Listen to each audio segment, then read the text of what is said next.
सद्गुरुदेव भगवान की जय।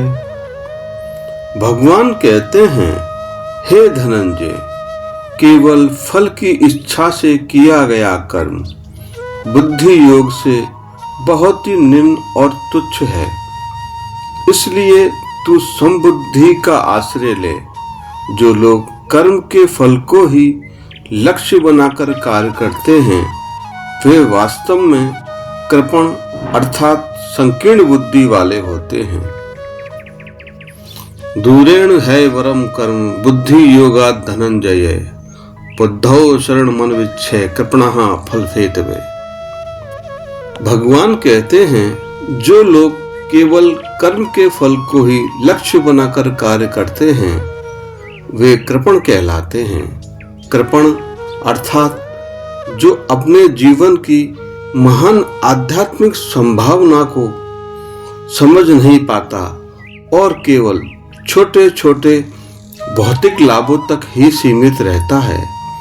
मनुष्य को ईश्वर ने बुद्धि और विवेक दिया है ताकि वह उन उच्च आदर्शों को समझ सके और जीवन को अर्थपूर्ण बना सके, लेकिन वह हानि लाभ की गणना में उलझकर अपनी वास्तविक क्षमता का उपयोग नहीं कर पाता है।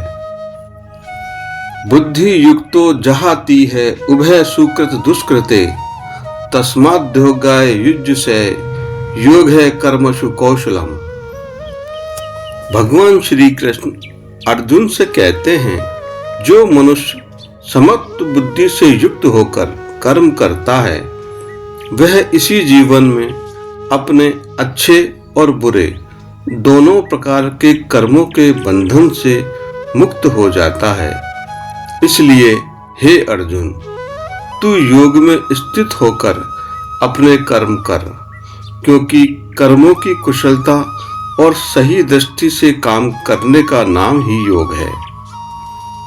इस संसार में मनुष्य जो भी कर्म करता है, वह सामान्यतया दो प्रकार के परिणाम उत्पन्न करते हैं, सुकृत कर्म और दुष्कृत कर्म। जब मनुष्य फल की इच्छा से कर्म करता है, तब वह इन दोनों प्रकार के कर्मों के बंधन में फंस जाता है। यदि कर्म अच्छा है तो उसे पुण्य मिलता है, यदि कर्म बुरा है तो उसे पाप मिलता है। लेकिन दोनों ही स्थितियों में वह कर्म फल के चक्र में बंधा रहता है, जिससे जन्म और मृत्यु का चक्र चलता रहता है। लेकिन जब मनुष्य बुद्धि युक्त होकर निष्काम भावना से कर्म करता है, तब उसके कर्म उसे बांधते नहीं हैं। योग है कर्मसु कौशलम अर्थात कर्मों को कुशलता, संतुलन और सही दृष्टि से करना ही योग है। शेष अगले भाग में। जय श्री कृष्ण।